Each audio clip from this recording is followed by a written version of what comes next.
This is the One Girl Revolution podcast, a podcast that highlights the stories of world-changing women and girls across the country.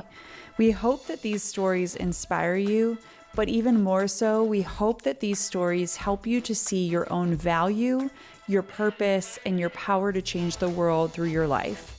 Every woman and girl is a One Girl Revolution. Welcome back to the One Girl Revolution podcast. It's your girl Kate here. On this week's episode of the One Girl Revolution podcast, we welcome Hillary Blout, founder and CEO of For the People. Hillary is a powerhouse attorney, an advocate, and a changemaker who is transforming the justice system in America through something called Prosecutor-Initiated Resentencing. This groundbreaking approach allows prosecutors to go back and take a second look at old cases, identifying people who can be safely released. She's reuniting families and strengthening communities for generations to come. Under Hillary's leadership, For the People has forged bipartisan partnerships with district attorneys across the country, proving that second chances and safer communities can go hand in hand. Since she founded the organization in 2019, prosecutor-initiated resentencing has been enacted in 6 states, and more than 1,000 people have already been given second chances because of this work. But Hillary's journey didn't start in policy or advocacy. It began in the courtroom. As a prosecutor, she focused on violent crimes against women and children. That experience continues to shape her nuanced approach to justice today. She knows firsthand how complicated and difficult these issues are, but she also knows that our system must be balanced with fairness, humanity, and the possibility of redemption. Today, Hillary continues to lead this movement forward, not only through For the People, but also as the head of the nation's first prosecutor-initiated resentencing clinic. She has a whole list of accolades that you can read about in her bio on her website, which I will link in the show notes. Hillary is absolutely incredible, and I cannot wait for you to get to know her and get to know For the People. This is such an important and inspiring conversation. Hillary and I talk about her early years, her career as a prosecutor, how she came to believe in second chances, the creation of For the People, and what her work means for the future of justice in America. So without further ado, here's my conversation with Hillary. Hillary, welcome to the One Girl Revolution podcast. Thank you so much for having me. I am so excited to have you on. There is so much that I want to talk to you about. I obviously want to talk to you about For the People, your incredible organization. But before we get into that and all the great work that you're doing now, I always love to rewind and hear a little bit about your own story, your own journey, who you are, where you're from, because I think that there are always threads in our story that lead us to what we're doing, where we end up going. And so I would love to just rewind and hear a little bit from you about who you are, where you're from, and a little bit about your journey before For the People. Yeah. It's interesting because I feel like it's true. When in hindsight, you actually can see like, oh, I see how that led to that and that led to that. And now I'm here. So I am a Bay Area native. I grew up in a town called Pittsburgh, California. And, it was a fairly rough kind of scene that I was exposed to. And so I often talk about, in reflecting back, that I really saw the justice system from a lot of different angles. And I had, friends that are no longer here. I've got friends that got caught up in the system. And I had this mixed kind of feeling of both like loving my friends and loving my neighborhood and having a lot of like pride about that and feeling very frustrated with like police presence everywhere. And at the same time was really scared walking home from the bus stop at night. So I had these different experiences of the system, I guess you could say. And my friends have reminded me that in high school, I said I wanted to be a lawyer. I wanted to be a dancer. That was my whole focus. Specifically, I wanted to be a Warriors cheerleader. Like that was where I was going. I tried out multiple times. I didn't make it. Their loss, as I like to say. And then I had just some friends in my community that were making the kinds of choices that they were making and we were all making when we were younger. The stakes were much lower, but as we got older and got into college, those kinds of decisions that were being made, the stakes were a lot higher, and the repercussions were pretty severe. So I decided that I really wanted to kind of get out of that environment, and I wanted to go off to college, and I wanted to pursue, I didn't know exactly what, but I wanted to go after something big. And so I, I fell into this opportunity working at the mayor's office in San Francisco. And so that really was the starting point for me of just being in an environment with people with ideas and policy, and how do we improve communities, and how do we make changes, and how does the system work, and how do the structures work. So that was really what planted the seed. And then from there, I decided to go to law school, and yeah, and then I was off to trying to figure out a way to make the world a better place, like many college students and law school students. Yeah, I'm so curious to know about, you were a prosecutor. How did that experience shape your perspective on justice and fairness? Yeah, so I didn't think I wanted to be a prosecutor. I went to law school because I wanted to be a public defender. I felt that people that looked like me and came from my neighborhood, we were always like, we should go and be public defenders. It's not really a place for us to be prosecutors. But I had this incredible experience working as an intern when I was in law school, and I got to shadow prosecutors in the job, and I was able to see how they were really struggling with these notions of fairness and justice and mercy and consequences and accountability. And I was able to see them navigate these very things, and navigate them in ways that were very inspiring to me. That they had so much power and discretion, and if used fairly, you could really ensure that a really complicated, horrible situation, you can't make it all better and make everything go away, but at least you can ensure that the defendant is treated fairly, his constitutional rights are upheld and protected, the victim is treated like a human with dignity and respect and care, and you could take the time to explain what's happening. And then you can, tell the story to the jury and let them do their job. And so I was really inspired by the role that prosecutors could play in protecting public safety, holding people accountable, but in a way that was fair. And really just this oath of protecting our Constitution, and making sure that under my watch, I would make sure that everybody was treated fairly. Yeah, it's so beautiful to think about that, right? To think about the justice system in that way. I know that there are so many people who have dedicated their lives like you have to that, to really like it's storytelling, right? It's helping people tell their stories, similar to what we're doing on this podcast, is really kind of curating, helping people tell their stories. And we have a short documentary, Hillary, called The Girl Inside on YouTube. And long story short, I took a film crew into Cook County Jail, and it was so eye-opening for me because I had never been in a jail or a prison before.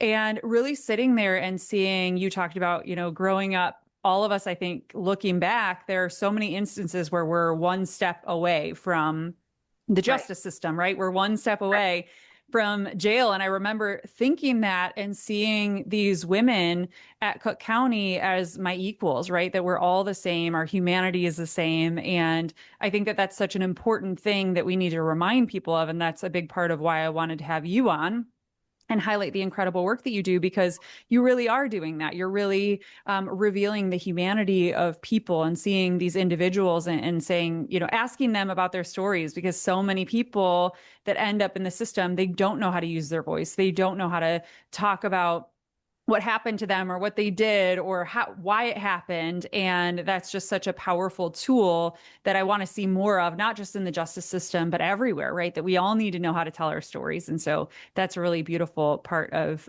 your work and your story to me. Right. And one of the things that has been really integral in helping us to bring more humanity into the justice system, we work with, now that I'm not at the prosecutor's office anymore, I still find myself working with prosecutors because they do have so much power and discretion within the system. Our work is now about helping prosecutors to see the humanity and also how much people have transformed while they've been incarcerated. And so for those folks that are serving a sentence that they're just pretty much stuck with because the law is the law, and at the time that they were sentenced, it's what seemed appropriate. But now, 10, 15 years later, that person is completely different, right? Some people were very young at the time of their offense. And so you have all these emerging, now very well understood issues around the adolescent brain and impulsivity. And so now these young people are now full grown adults. They're not who they were before. And so our work is it's about telling those stories and helping prosecutors understand that there's people in prison that just don't need to be there, and if they can be part of that solution, that's also a part of doing justice. And you mentioned how powerful it was for you to go into the jails. That's exactly what we do with prosecutors, is we bring them into the prisons, and many of them had not walked into the prison yard. They'd never sat next to an incarcerated person. They'd never asked or understood a person's story and what led them to commit the crime in the first place, right? All of the different trauma and experiences that they had. And it's a very humbling experience, because you sit in these circles and you start to say, I would hope that I would do something different, but I can't say that I would do something different if I had the home life that you had, if I was in and out of foster care, if I saw somebody murdered at the young age that you did. Like I don't know if I would just become this calm Zen person, or whether I would be full of rage, and whether I would be trying to show off and show out in front of my peers. And it's a very humbling experience to be inside this environment, and to almost walk a couple steps in the shoes of people who are incarcerated, many of them who are victims themselves. But when they were victims, they just didn't get the care and the treatment and the support that they needed. So seeing all that from the perspective of a prosecutor is it's mind-boggling. It's very complex, but it really calls into question what the job should be, and hopefully what the job could be, right? Hopefully it leads prosecutors to wanting to know stories more, and if they can be a part of somebody's second chance, that prosecutors would really want to be a part of that. And that's what we do. We really try to connect prosecutors to these stories, and then show them these pathways, these laws that we have helped to enact in six states now have this pathway called prosecutor-initiated resentencing, that we can connect prosecutors to this pathway, that they can initiate a resentencing of somebody who at one point they thought was irredeemable.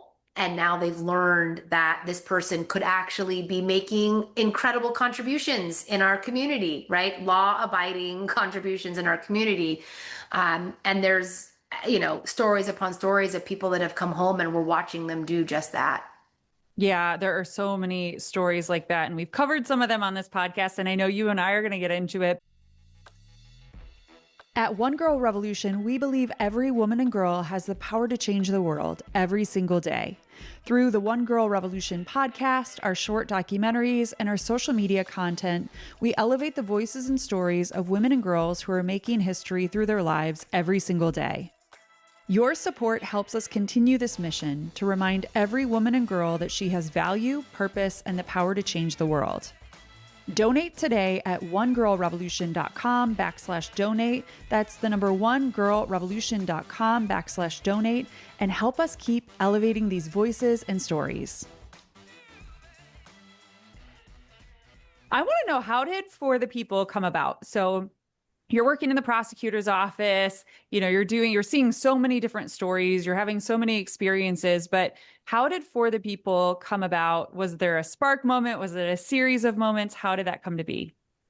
It was really a series of moments. I was working as a prosecutor. I took what I thought was going to be a short break, and I started uh, working with people who had come home from prison that were trying to get their records cleared. That was the first spark of seeing that we make it very difficult for people to get back on track. We have an expectation that when you come out of prison that you just get a job and you do the right thing and you follow all the rules, and we make it almost challenging for people to fully reintegrate, right? And so that was the first thing that I saw, and it didn't feel like public safety to me. It felt like it didn't align with public safety and making it harder for people to reintegrate. So that was the first spark. And then the second was learning about people, hearing the stories first of people who were in prison, and then going into prison and meeting people myself and wondering, why is this person still here? And there's no path for them to get out.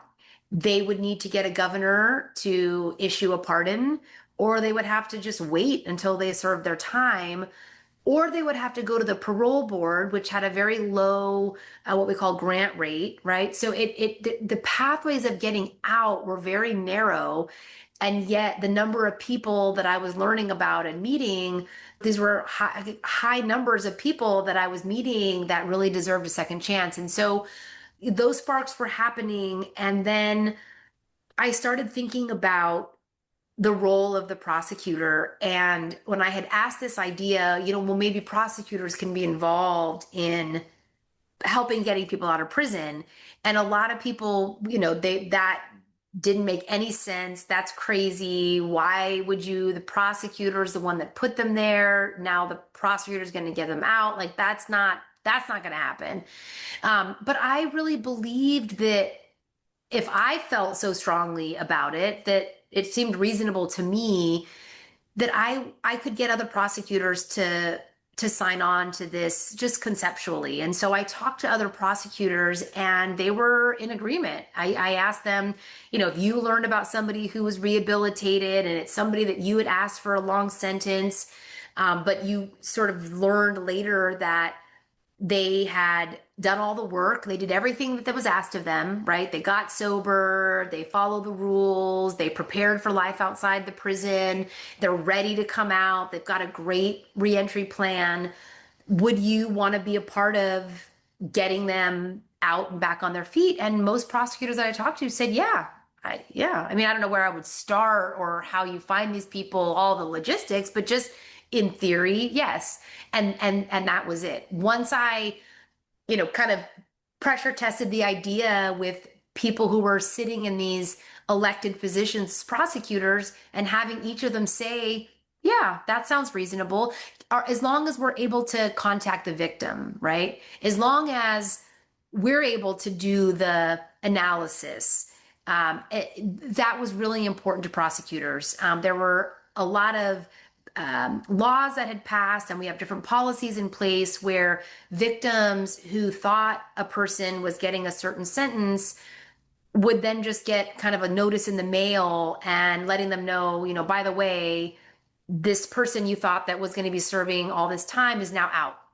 And it's very startling. And I think that most people assume that because victims were feeling startled by that, that meant that they didn't want anybody getting out. But it really wasn't that. It was the way that they were learning about these decisions that had been already made.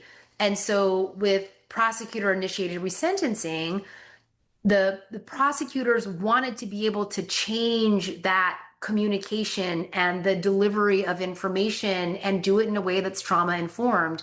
So with that in mind, I decided that this would be a good idea. It'd be a good policy, and if I can get a couple DAs on board, I was certain I could get others.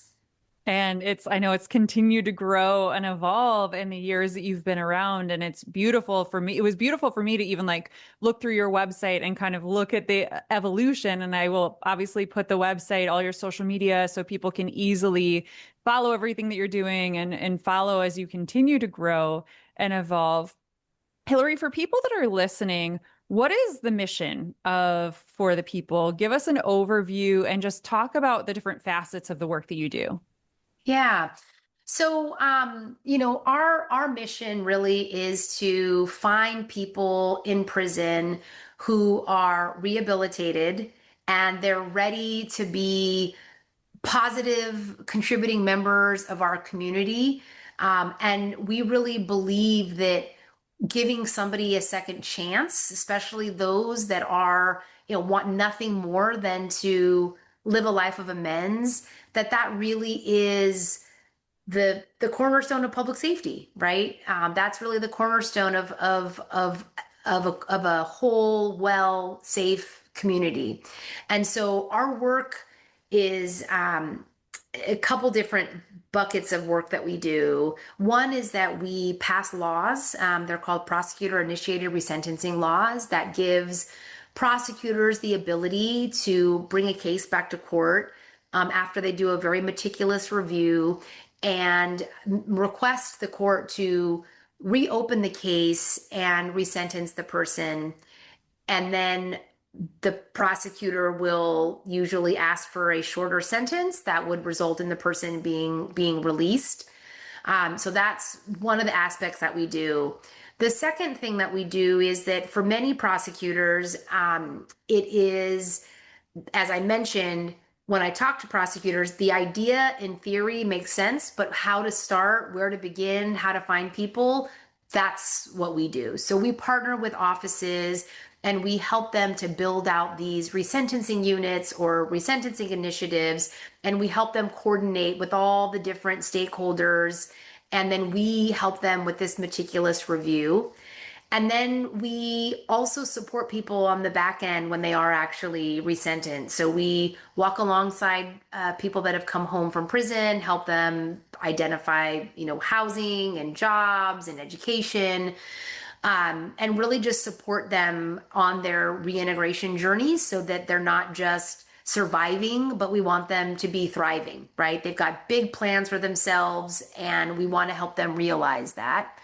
And then the last thing that we do is storytelling, making sure that people understand that the people that are in prison that we're talking about, like who we're talking about, that they can see, walk a day in their shoes when they've been home, understand, how much we spend each year in California. It's over $130,000 each year to have somebody in prison. So just educating the public about the way that the system operates and the hundreds of thousands of people in prison that really deserve this opportunity to be home.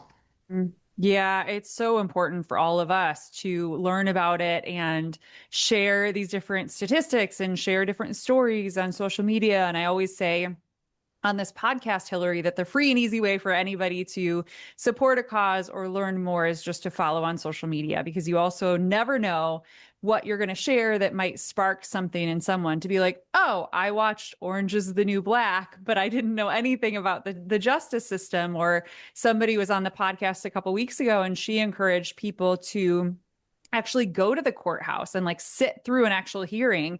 Don't just watch something on TV, Judge Judy or, whoever, and say, oh, I know everything. Like we don't know. And unless you've been in the system, we all need to open our eyes and learn about it. And the reality is also is we know people who have either been in the system or are in the system, whether we recognize that or not.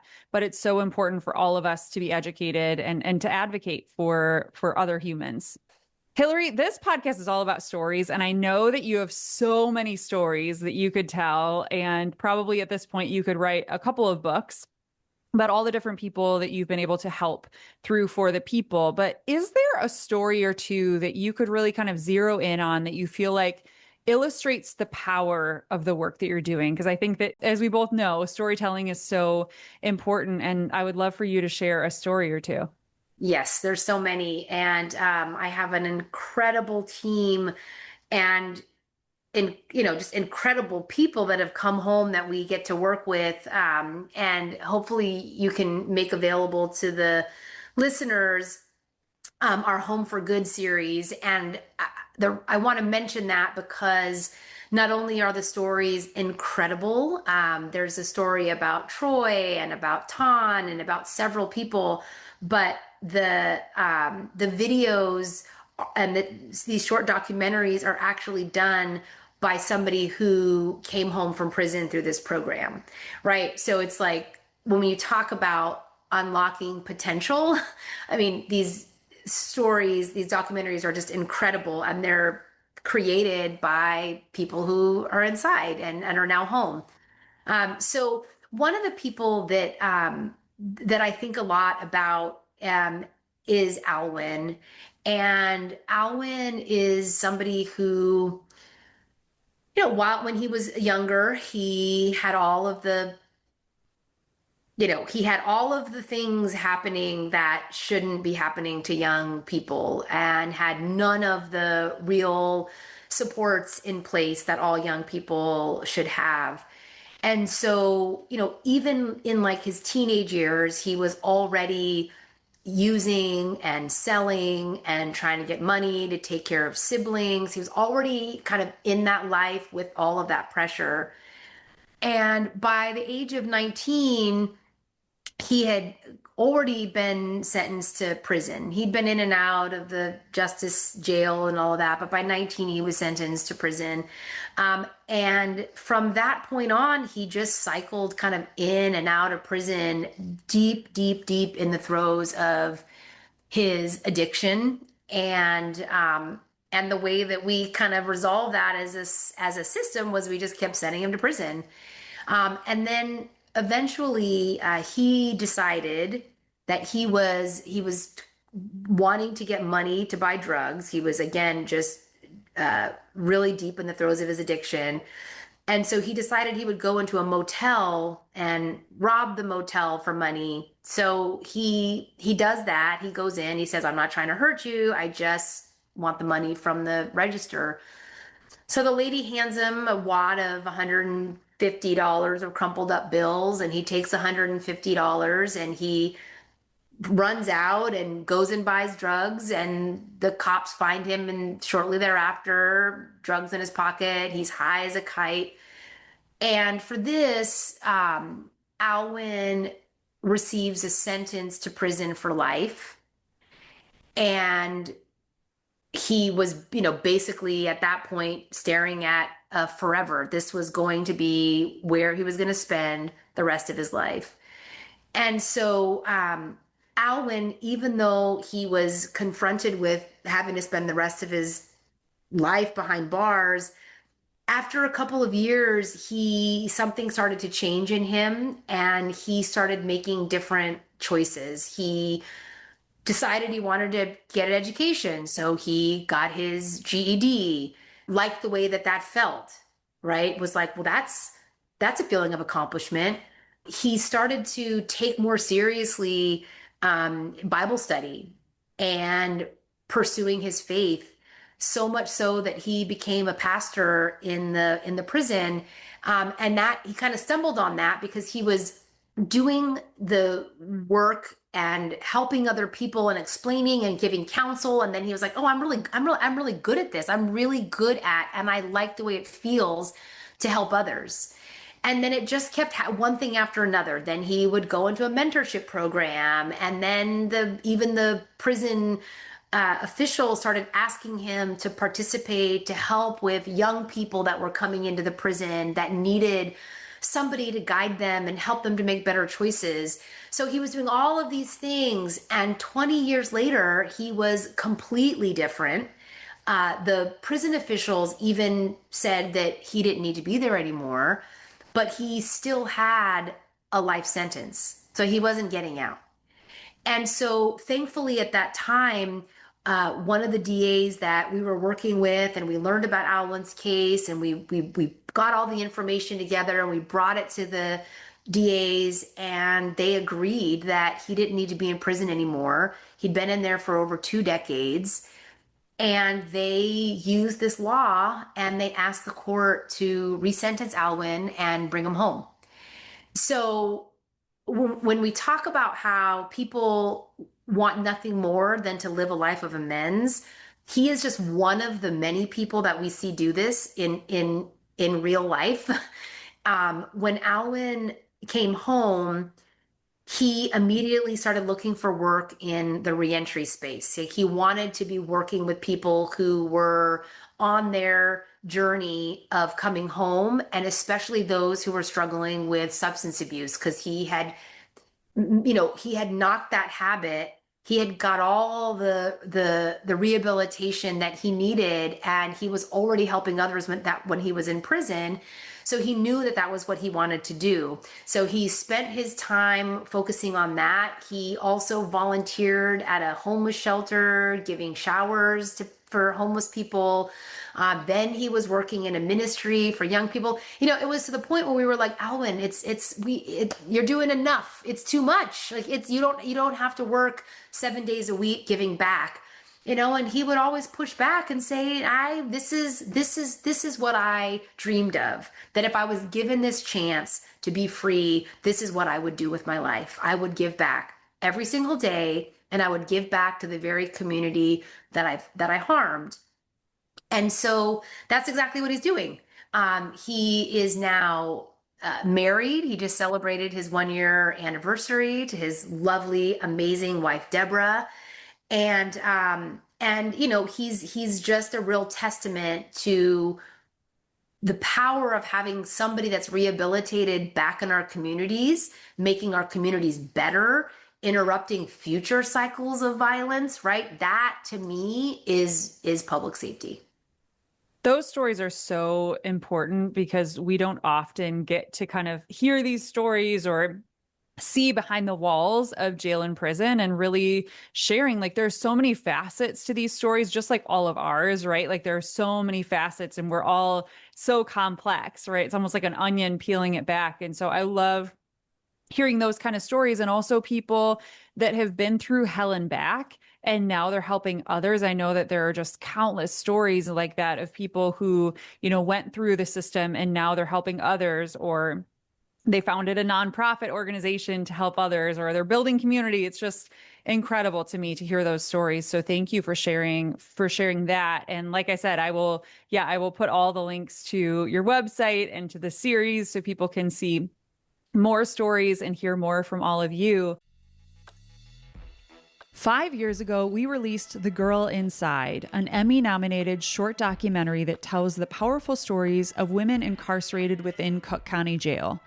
This film follows Dr. Laura Biaggi's life-changing course, Storytelling as a Healing Art, and reunites her with 5 of her former students for one unforgettable day, a day that revealed the power of our voices, our stories, and the resilience within every woman. The Girl Inside is a reminder that every woman and girl matters, every voice matters, and that hope can be found even in the darkest of places. I'm Kate Milligan, founder of One Girl Revolution, and I invite you to celebrate the 5th anniversary of The Girl Inside. Watch The Girl Inside now on YouTube or at onegirlrevolution.com, and please share this powerful short documentary with everyone you know to elevate this inspiring story and these incredible women's voices and their stories. Where do you hope that For the People goes from here, Hillary? I know that you've accomplished so much in a few short years. Where do you hope that For the People goes from here, and what impact do you hope that the organization can have on the world? Well, we work in a couple states. You know, this issue of people being behind bars that are rehabilitated and are ready to come home is really a US problem.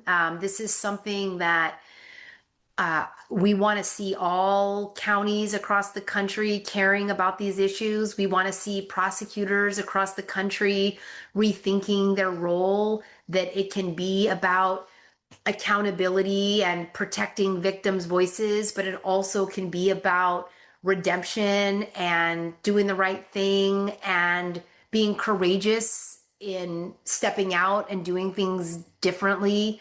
Um, we want to see a world where everyday people are aware of how many people are trapped in cages, literal cages, like right in your backyard, and how much potential that we are wasting by not giving folks this extraordinary opportunity to be in our communities. And, like you said, for people that have been to hell and back, I think we all love a comeback story. You know what I mean? It's why certain movies are as popular as they are. It was the underdog that was able to, like, against all odds, defy, what people thought of them. And, in a lot of respects, there's folks in prison, and people that we have had the honor to work with, they just have had so many cards stacked against them for their entire life. And even in a setting like prison, which is not designed for rehabilitation or healing, that they are able to push through and make a way to get healed, to get educated, to get better, to stay in contact with their loved ones, to build family through the distance of miles and, you know, pane glass separating them. That, you know for folks like that, when given this kind of chance, I just want people to understand, like, what those kind of contributions could be in our community, and not to get caught up in the rhetoric around, you know those people and irredeemable, and because it's really just not what we're seeing. And we hope that more people will be open and start to pay attention to the work that we're doing and pay attention to the stories that we're telling, because they're just few of the hundreds and thousands of stories that are out there. It really is a forgotten about population. And that's why we've done so many episodes, Hillary, on this podcast, and people know about our documentary just because it's so important for us to be talking about it and really, again, to pull back that curtain, to share the humanity of the person, to help people to hear their stories, hear their voices, and for those who are in the system currently, that they don't feel like they're non-existent, that they know that they matter, that their voices matter, that their stories matter. And you really are such an incredible person, but also such an incredible organization that are highlighting these stories and really elevating the discussion for people. So I'm so grateful to have you on. For people that are listening that want to support your work, that they want to get involved, how can they get involved in your work? And then also, what can we all do to emulate your work? Because I think that there are ways that we can all get involved. Yeah, so you can, follow us on our social, which I know we're going to be providing. I mean, we are always looking for volunteers, lawyers that are out there that, maybe you're a corporate lawyer and you want to roll your sleeves up and be a part of getting somebody home from prison. So we're always looking for lawyers that want to volunteer their time. Certainly, donations to support our work. We're a nonprofit. We don't, charge for the work that we're doing.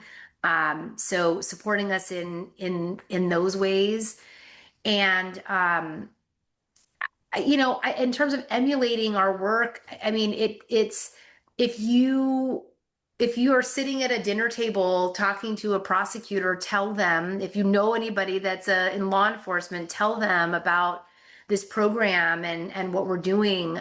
Maybe you're a student and you're trying to figure out if this exists in your state, or you want to be part of some policy changes. Like, talk to us and we'll give you the roadmap for trying to get something like this established in your state, or work with a prosecutor that might say, "Oh, I don't even know where I would start." Call us and we can help them to get an initiative like this off the ground in their county. Retweeting what we're putting out, resharing what we're putting out, sharing the stories of people that have come home. We just want more and more people to understand who we're talking about when we're talking about people that are in prison that don't need to be there anymore. You are doing such incredible work, and I will be sure to put, like we said, in the show notes, we'll put the website, we'll put the social media links so people can easily follow everything that you're doing. Hillary, I'm so curious to know from you if you could get to the very root of why you care so deeply about the work that you do every day, because especially the field that you're working in, also nonprofit work is not always easy. And you easily could have just stayed in the prosecutor's office and kept doing your thing or moved on to something else. But you have really dedicated your life to this cause and to these people, for the people. If you could get to the very root of why you do what you do every single day, what would you say that root is? I would say that earlier on we talked about the multiple sparks, and it's a combination of, I've always been trying to figure out where I best fit to make a positive impact. I feel like we've got one life to live, and I want to make the best of it, and I want to leave the world better off than when I found it. Um, but I meandered in trying to figure out exactly what that was. And it took me going through various experiences to figure it out. As a prosecutor, I did send people to prison. I did treat cases as if the justice ended at sentencing. I didn't think about how people were doing after I sent them there, what would happen if they rehabilitated. So I have my own um, legacy, if you will, that I feel like I need to clean up. And but I'm also a former prosecutor that cares deeply and recognizes deeply the kinds of commitments that prosecutors are making and the sacrifices that they're making. And so I do this work because I feel very called to this work in this moment. That all of the different experiences, from when I was little to wanting to be a public defender to then ending up being a prosecutor, then going into prison, like everything has led me to this place. And I'm Christian. I feel very deeply about being called to push for mercy for those that are vulnerable and left behind. So that's the reason, or those are the reasons that I do this work. You are such a beacon of light, and you are a one girl revolution. That's why I wanted to have you on this podcast. But who is a one girl revolution in your life? I know that there are so many and it's hard to choose one. So you can answer this question however you want. But who is a one girl revolution in your life?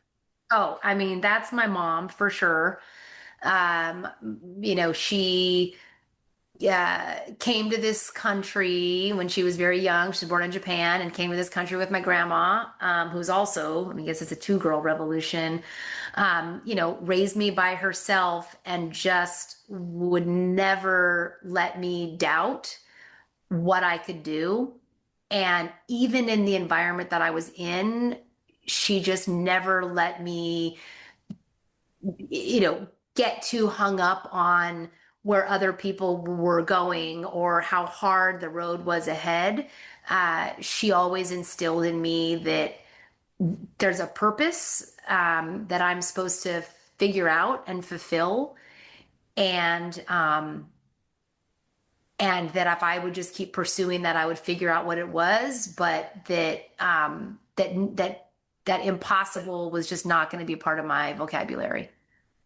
Shout out to your mama and your grandmother. I love the generational shout outs for women because I know everybody has different experiences with their moms or grandmothers, but I always love when they get shout outs on this podcast. So the last question, Hillary, that I always end this podcast on, and I'd like to ask you, if you could leave women and girls around the world with one message, what would it be? Don't give up. Just don't give up. If you have an idea, the crazier the better. I mean, people told me this idea was crazy. It's not going to work. You should do this. You should do that. Everybody, there was a lot of people in the beginning that told me that this was not going to be a good use of time. And I just didn't give up. So that would be my advice to girls and women around the world, is to just not give up. I love it. And you are such an example of that. And I can't wait to stay in touch with you and continue to follow everything that For the People is doing. Hillary, thank you so much for being on the One Girl Revolution podcast. Thank you for everything that you are, and thank you for everything that you do. Thank you, Kate. I appreciate you. For more from One Girl Revolution, to listen to all of our podcast episodes, watch our Emmy-nominated documentary series, follow us on social media, donate to our nonprofit organization, and more, please visit onegirlrevolution.com. That's the number onegirlrevolution.com.